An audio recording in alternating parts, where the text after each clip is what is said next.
Hi everyone. We can't play any music.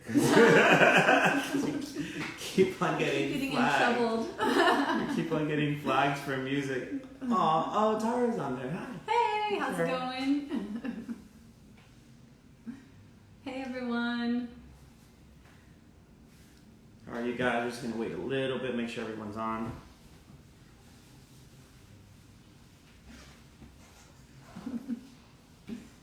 Yeah, right? It's really awkward without the music. There should be music. Maybe if it's instrumental, we'll figure it out. We'll figure that out. We're just saying we keep getting flagged for having music playing at the beginning of our Instagram lives. But welcome everyone, I'm Katie and this is my fiance, David. Hi, how's everyone? Thank you for joining us. We're waiting for our guests right now. Yeah, we have some of my favorite people in the world, Jen and Matt. I've pretty much known since the first week I moved to San Francisco. And they've just been absolutely amazing. But I'm a big fan. But they'll tell you more about themselves. Should we pour ourselves some wine? Yeah.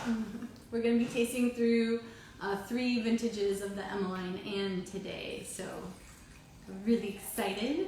I like the color. Starting with the 2013. So, hey Kylie.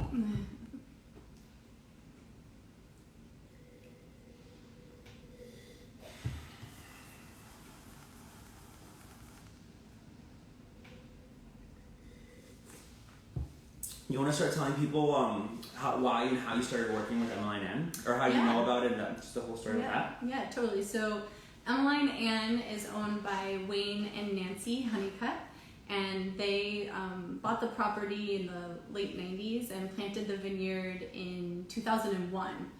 So really it's really just now coming into its own at over 20 years now old. So we're really excited to be working with such a great vineyard. And it's a tiny, tiny vineyard. It's only 3 acres. And it's also where we host all of our tastings. So it's near and dear to our hearts.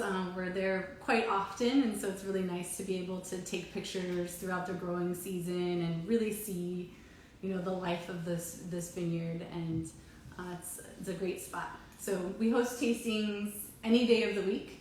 And it's all by appointment. So, this time of COVID and shutdowns has actually been fairly easy on the tasting sides once we were able to be open again, because we already were private and by appointment and outside. And outside, right? Wayne and Nancy are like the sweetest couple. Literally, before they knew that I was going to propose to you, they told me that if I ever propose, we can get married at their property. It was the sweetest little moment. They're really sweet. Oh, there's Jen. They are amazing. So we're really excited to be working with the vineyard, and we've actually worked with the Emmeline Anne Vineyard since in 2009. So it's been with us from the very beginning. So it's really amazing to have that connection. Yeah, and again, they're just like the sweetest people on earth. Oh, it looks like Jen is there. We sent an invite to Jen. Just have to accept the invite, Jen. It looks like there's like little 2 dots on the bottom. You just gotta click on the red dot. And Hey! Look at that. Hey, how are you? All fancy. Sorry for the delay. We're having camera angles. Oh, it's fine. yeah. It happens so Good to see you guys. It's like you have to go up vertical, not horizontal. So yeah. Yeah, I think I just need to sit on a phone book because Matt's so much taller than me. All right. How are you guys doing today? It's good to see your faces. Yeah, How about you guys? We've already poured ourselves some wine, so that's always good. Good. So we got to catch up then. Yeah. So let's start off with. You guys are 13 or 18? We're starting with the 13. Yep. Perfect.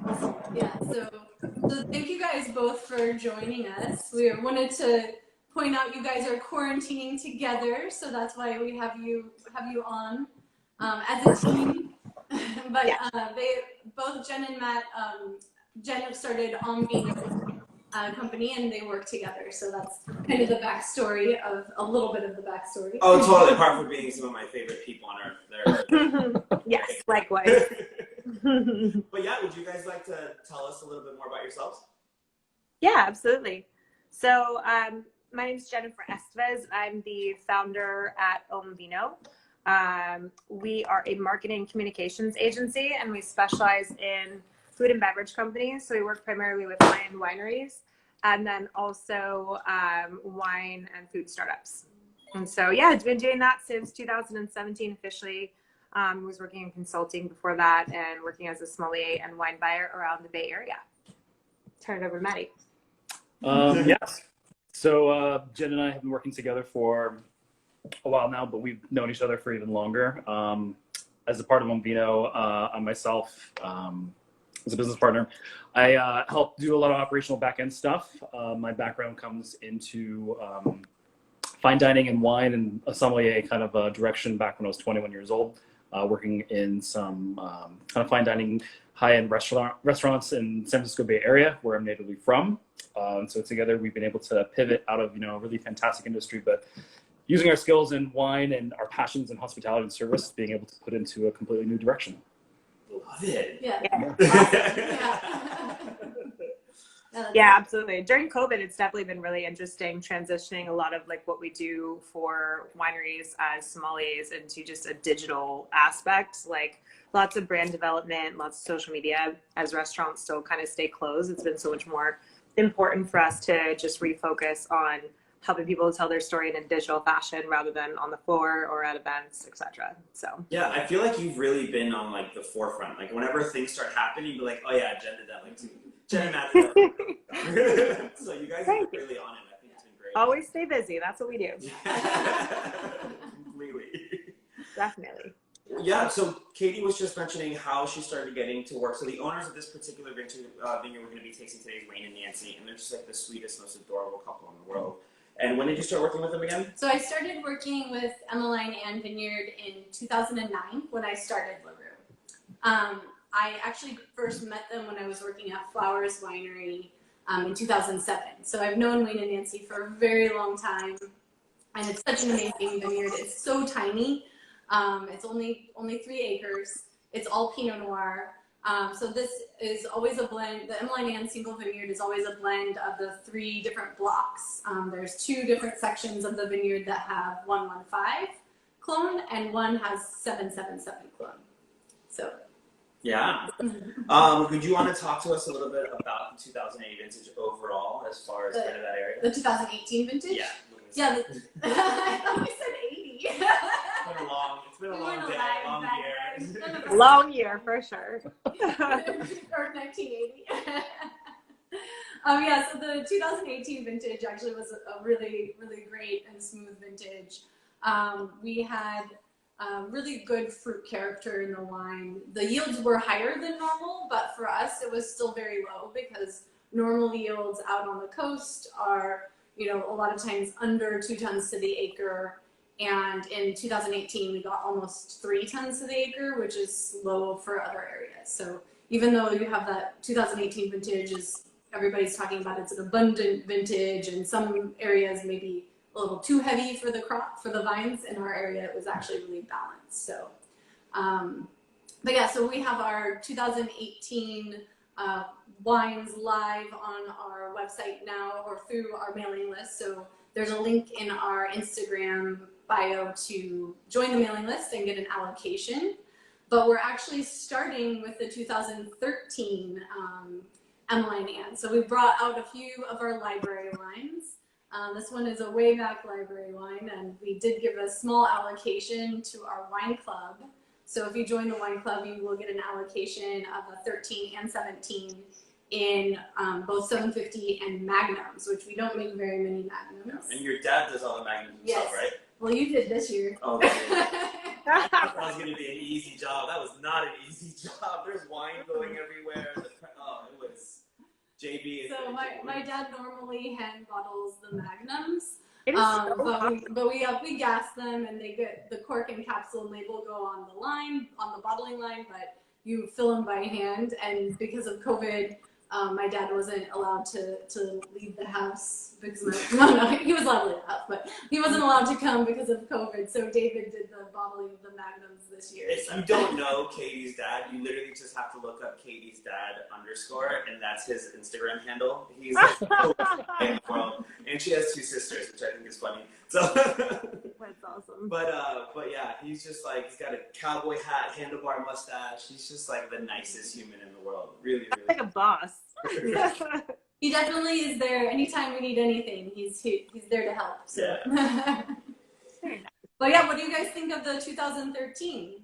It is gorgeous. It is just on fire right now. I'm loving it. If you were to have me guess what vintage this was, blind, I would not have thought 13, because there's just so much like youth and like vibrance to it. Honestly, like Totally. I'm really surprised. I've tasted a lot of domestic Pinots from 13, and while I really like that vintage, I haven't had anything that really has held up like this. This is kind of throwing me for a loop, like in all the most positive ways. Yeah. It's got a great kind of like a spiciness on the finish, but the acidity is super perky. It's still got that nice tart, like really intense red fruit. It's remarkable. Mm-hmm. Thank you. Definitely. Yeah, it's still bright, fresh, lots of vibrant acidity. I really enjoy like the red or dark cherry and like cranberry notes on it as well. It's really stunning. I need some more. No bottle. And 13. There you are. And he told me he wasn't drinking today. I didn't believe any of it. I say that all the time. Well, it's Yeah. only 12.8% alcohol, so it's not that bad. No, I love that too. It's always like hard to handle when you get a wine that's like, I don't know, I don't love Pinot Noirs that are super boozy, and I think this has a really nice balance. It's just really pretty. Thank you. I am really like part of working with vineyards this close to the coast and in the area where I am in this kind of little sliver of the Sonoma coast. I'm really happy that I am able to pick at such little bricks with this much complexity and intensity. It definitely is a testament to the area where this Pinot is grown. I can pick at 22 bricks and still have the flavor and interesting characteristics that are hard to achieve at that low of bricks in areas that are a little bit warmer. Yeah, definitely. I feel it that those aromatics that are coming up in the wine too. There's a lot of like delicate florality and just that minerality that's very typical of Sonoma. Area. I love it. I love it. About 13? No, I didn't talk about the 13 as a vintage. Yeah, 13 was also kind of a fairly somewhat warm but moderate vintage. Big drop vintage, right? Yeah, we were still in a drought during that time. The yields were low to moderate. They weren't very high. It was kind of one of those vintages. It's like, oh, things went fairly smooth. Oh, how we long for those years. Totally. My God. Yeah. Any year besides 2020. Yeah, I know. Any year Not besides this vintage. 2020. This vintage I only made 50 cases of as well. And wow. we only made 2 cases of Magnum, so there's very, very little available. Cool. Should we transition into the 17? Sure. You guys want to pour the 17? 17 it is. Yeah. Got it. So I typically age all of my Pinots for 20 months in barrel. Mm-hmm.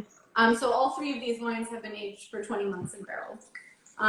Depending on the vintage, there are different amounts of new oak. So the 13 that we just finished is actually 50% new oak because there were only 2 barrels. So we only have 2 barrels. You have one new one and one older one. But it is higher than, like when I started LaRue, I was like, oh, I don't think I will ever make a wine that's 50% new oak. But when you're making really small amounts of wine and you're choosing barrels that are actually really elevate the characters and the fruit of the wine, it really can meld very well to where 50% new oak doesn't seem overpowering.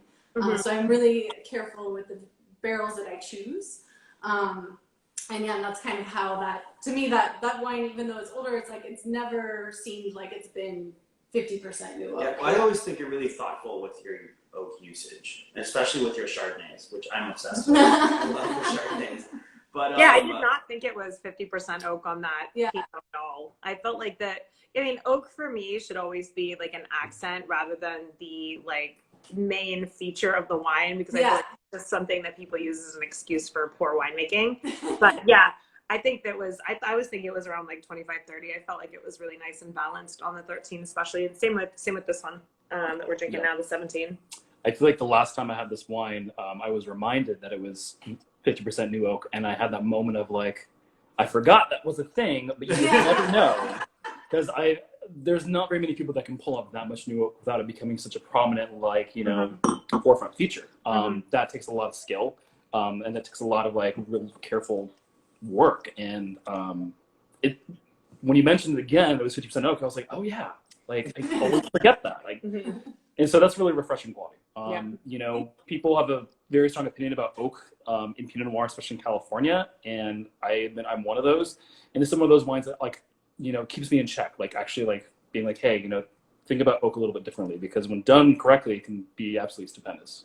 Yeah, and it is just pairing the right forest, the right toast, the right amount of the aging of the wood before it's made into a barrel. And I think all of that really plays into whether it's going to lift the fruit up or it's going to overpower it. And it's the coopers as well. It's like there's definitely certain coopers that I prefer for Anderson Valley Pinot versus Sonoma Coast Pinot versus Santa Lucia Highlands, and like really choosing, knowing your vineyard, knowing your cooper, knowing the forest. I think it really makes a huge difference on how the wine turns out. Nice. Yeah. People are starting to just now, I think, kind of talk about that. When I was in Champaign a couple of years ago and went to a house where they talked about sourcing oak for their wines from different parts of different forests, in the same way that you would treat a grape coming from a certain vine, coming from a certain block, certain terroir in a vineyard. And they were talking about that in the same context of oak, which not a lot of people have talked about. And I feel like now that people are actually like, hey, you know, we have to think of this in the same like meticulous way that we think about like where we're planting our grapevines and what kind of soil they're in and the kind of environment. Like we should be talking about our oak in that way. And so it's really exciting that, you know, you've got that kind of attention to detail that I think it is going to be a bigger conversation. Yeah, definitely. And I've actually gone to visit some of my coopers and watched my own barrels being made, which in France is like easy, but here it's like, oh, you know, that's really hard to coordinate because they have to time your visit right exactly as well. And it is, and being able to visit the forest where your barrels are coming from and see where they're aging your wood before making it into a barrel. And it's just all of that. You're right. It makes that is just as important, or can be as important as the actual, you know, where your vines are grown, where your grapes are, and everything. So the barrel blending that you select is almost as important as like your grape, because you can, if you put too much oak on it, like what Jen and I were saying, you can just ruin all of the hard work you did sourcing all this amazing fruit. You can just kind of, you know, lose it just with that blend. Yeah, it just totally overpowers it, which is, like I said, it's not the ideal. I feel like it's just really something that people do often to cover up poor winemaking. If it's an accent and just like a little flourish on the finish, that's really all it should be. Yeah. It should never be like the defining factor. And so I think that, again, this is just a great mixture between winemaking and like just knowing your craft and knowing exactly what type of barrel, what type of wood gets the best out of each wine. So it's awesome. How was 17? So yeah, 17 was pretty.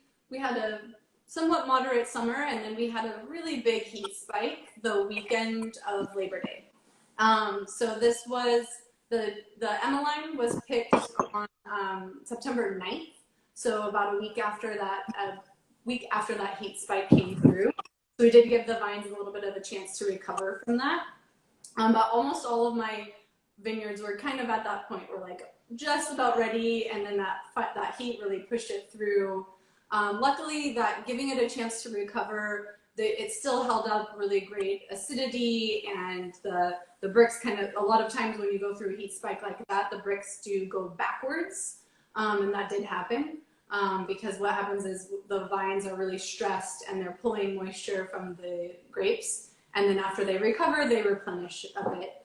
So this one is also fairly low in alcohol. It's 12.3%. But it does have a little bit riper feeling because it did go through that heat spike. Right. Yeah. Awesome. Yeah. Yeah, it has a little bit more of a complex like spice to it on the finish. I think it's like a little bit more dark and intense, but still very balanced and well integrated. Yeah, I picked up on that spice in the 13 too in the finish. Yeah, it definitely has that kind of, always called the Emmeline like that foresty character. Yeah. That's very much the Sonoma coast. What do you guys think on the palate? How do you think it tastes overall? You know, everyone's favorite question. What do you think it would go with? How do you think the winter would go with food and all that? Especially with Matt, because I know you worked with him a lot when you would work at Lazy Bear sometimes. Well, I think what these wines have such great advantage of with food is the fact they've got so much acidity here. And so this is a wine that, you know, we talk about Pinot Noir being versatile with a lot of types of foods, and that is really, really true. But it obviously really depends on the type of Pinot Noir, but like this is the definition of like probably the most versatile style of Pinot Noir you could find, you know, as well as, you know, some styles from like Burgundy. But like I'm thinking like grilled, like a really light whitefish, like orange roughy, or even like snapper with like orange and leeks and just like a fresh vegetable salad, and getting that smoke and that char and like a bunch of citrus, because there's like this kind of orange element to this that reminds me of like a really ripe like clementine. And so I'm just thinking of like grilled whitefish, like, and that's not like something you usually think about when Pinot Noir. People want to talk about grilled pork and like chicken and whatnot, and like I think this even has elegance to like go even lighter, you know, and that can be kind of a brave move, but like honestly, like this is something that I would bring to like my next kind of like summer barbecue. Like if someone's doing like, seafood or shellfish, like I would not hesitate in a second to throw this on the table and be like, just see what it can do. Nice. I miss hearing you talk about food and wine. I really do. It's my favorite thing in the entire world is like food and wine pairings. Like literally, like having like a great dish and even better wine together where they just lift each other up. Like that's the reason why I'm still alive.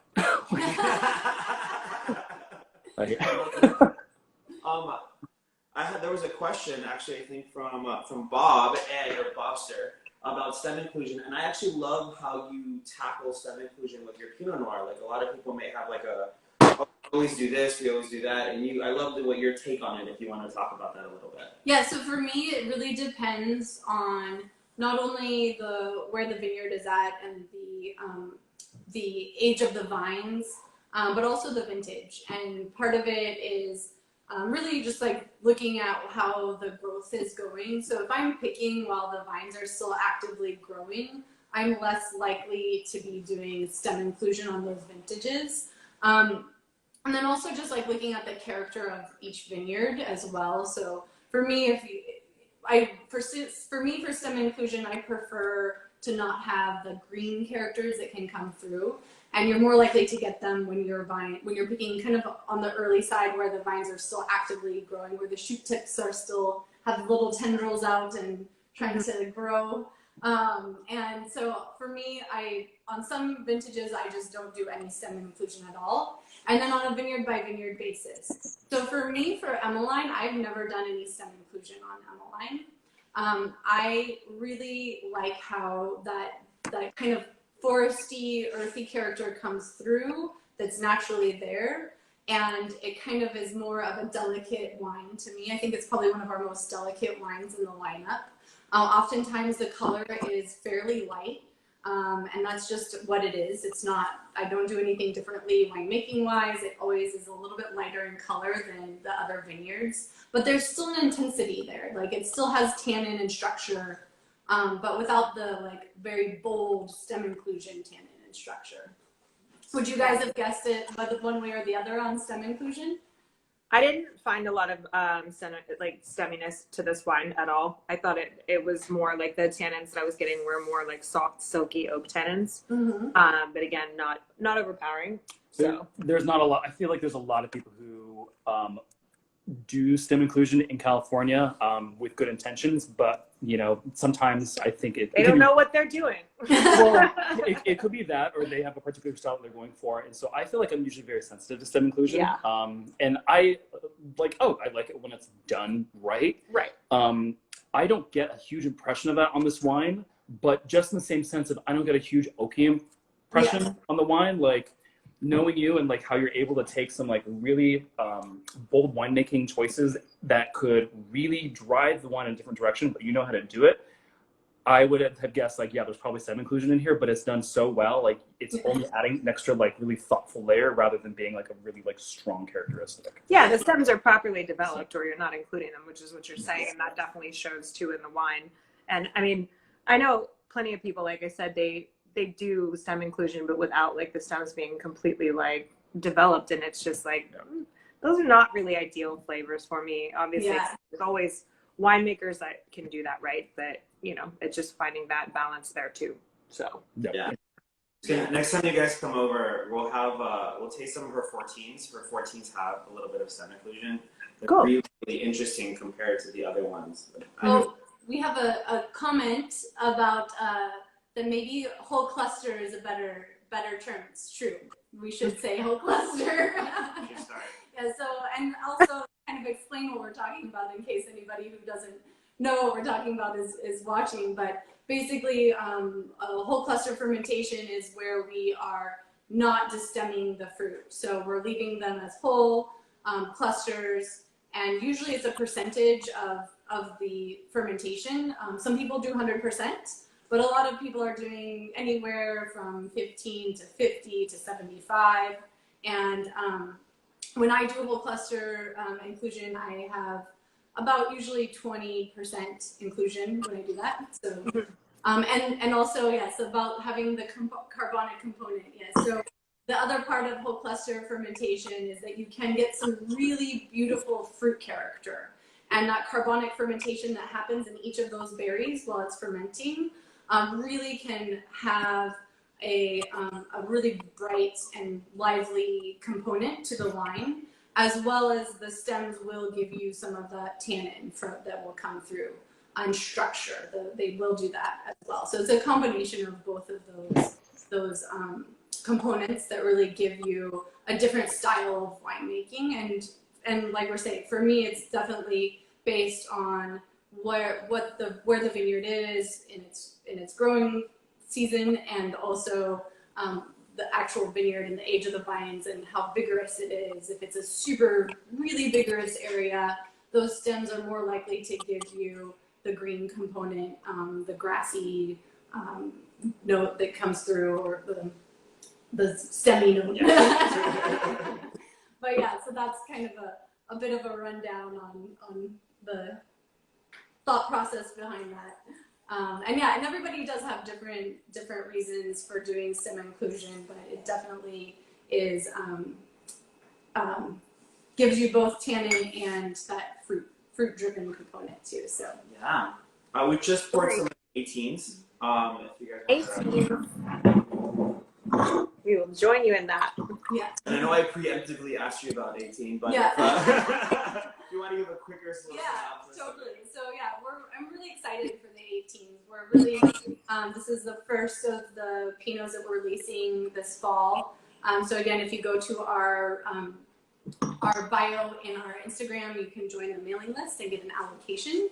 But yeah, this is the 2018 Emmeline. So it is from all 3 blocks of the vineyard, just the same as the other 2. And I bottled this just in May, so it's been in bottle for only about 5 months. So it is quite young still, but we're just releasing this to the mailing list and wine club, and it is similar to the others, aged for 20 months in barrel. And I really love the 2018 vintage. I think it has the kind of right balance of fruit component and good structure as well. And again, this is light in color, but not lacking in flavor. And that's, again, a characteristic of this vineyard. It really is always a little light in color. I mean, I don't know. I noticed that like 17 was so kind of like deep and concentrated, while this is really bright and fun. It's really interesting comparing the 2 vintages side by after one right after another. Definitely. Yeah, I think that this vintage overall is one of my favorite of the more recent vintages for Sonoma Pinot especially.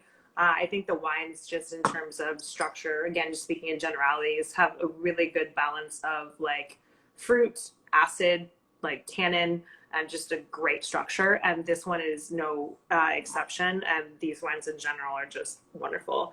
I get a touch more earth on this one than I did on the previous two, but I dig it. It's all good things. Like yeah, that I feel like that is actually more like the 2018 is even more characteristic of like showcasing that vineyard because there is that earth component and it's like shining through a lot more in this vineyard. Poking out on this one. I love it. Yeah.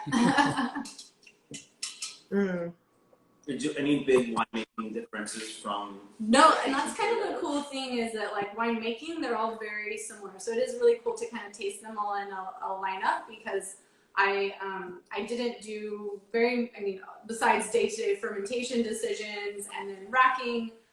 So I always rack my wines as they're needed.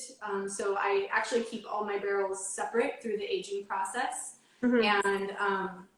And I'll rack a barrel if it needs to be racked, but the one next to it might not be. So so that is different. So some of them were never racked from all the way from when they were put to barrel all the way till a couple months before bottling.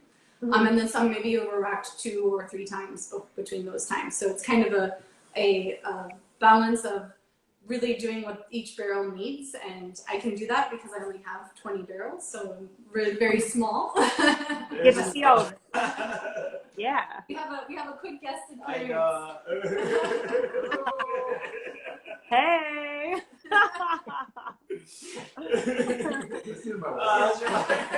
Yeah, come join. Yeah. You can join him for a minute. You gotta So that was Noah from Reeve. So Noah and I have been working together since 2012. Oh, really? Yeah, since 2012 we first started working together, and we started Reeve in 2015. So I work with Noah on that project, and it's really fun. And so yeah, we're at the winery. People. Yeah. Yeah. That's awesome. What do you think about this wine, Maddie? We didn't hear from you on this one. Oh, it's got such a bright future ahead. It is young, but it's young in all the right ways. There's a little bit of a closedness on like the mid palate, but like in my experience, this is something that like 1 year from now, that's going to be nice and kind of like pillowy. But again, like the single thread here is always like acidity, freshness, and a potency without it being overbearing. And you had mentioned, like we're seeing, a lot lighter extractions in the color here. And I think that's really reflected. Like that is not what you'd expect. You look at this wine, it's not exactly how it appears on the palate, but like that's a positive thing for me. I look at this wine and I'm like, okay, this is going to remind me of something like Chory Le Bon or like Sauvignon Le Bon, like something like Burgundian that has got a little bit of like a lack of depth to it. And then you taste it and you get all this impact and get all this texture to it. And that's really exciting. Yeah. Yeah, I think this vineyard is always so surprising. And I could easily, if I wanted to, I could easily add enzymes and manipulate this wine and get the color out of it and not have as light of color as it is. But that's not my style at all. So for me, like I always am excited for people to try it because they look at it and they're like, it's very light, and then they taste it and they're like, wow, that's like not what you would expect. Yeah. No, that doesn't happen in my experience. I think that's so cool to have this vineyard, and it is always different from my other wines. And it's like so cool that it can be like that is what it is, and it's like you embrace that, and I think it's pretty awesome to be able to do that. Totally.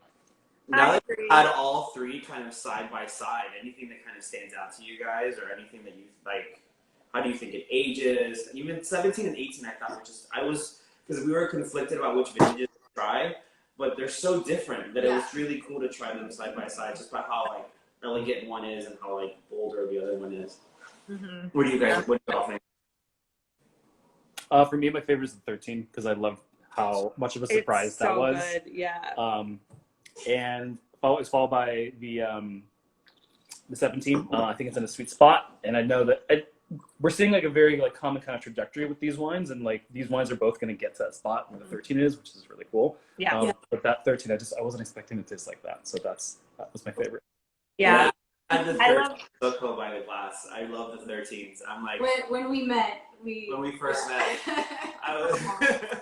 David was a wine director at Alexander's Steakhouse. Matt used to work at Alexander's Steakhouse back in the day, and that's the one that kind of started that up going. But yeah, I totally played my relationship up to get a good by the glass price. We see how it is.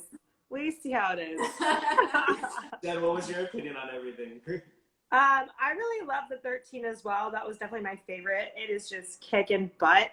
But I like the 18 better than the 17. They're both wonderful, but the 18, there's just something about that kind of like rambunctious, abrasive youth that I am totally digging. It calls to, that teenage rebel in me. And yeah, I'm enjoying it. It's a handful. Yeah, you know what I mean?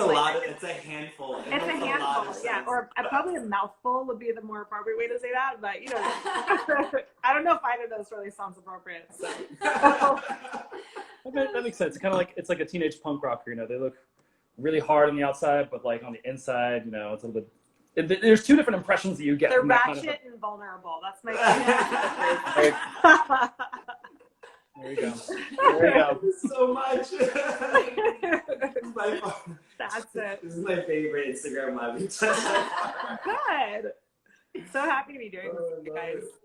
I can't wait until we can see each other in person and have real drinks. No, yeah, definitely. Hopefully that'll happen more often now. But yeah. Do you want to, so how do we get these wines again? Yeah, so if you are interested in the wines, then go to our bio on our Instagram and there's a link to join the mailing list. And if you go to our website, you can join the wine club. It's liverywines.com. And if you join the wine club, you do get an allocation of the 13, although there might be very little left, but the 2013. And remember, these videos will be up on YouTube and on our Instagram. The main reason why we're doing these are just so we can have records of tasting them and looking back, and we can always look back at how tasting was and how tasting them with friends, which I think was kind of the most special part of all of this for me, is kind of doing this with all of you guys. Thank you guys for coming and helping, by the way. It's awesome. Thank you. Yeah, thanks for having us. Thanks for the delicious wine. Such a privilege to taste this. Say Matt's not drinking, but I will be. So that's going to go. Yeah. All right, loves. Well, I hope you have cheers, you guys. Oh, wait. Yeah, cheers. 13 I had in my glass. Sorry. Cheers, you guys. Cheers. Thank you so much. Bye. Bye. Something.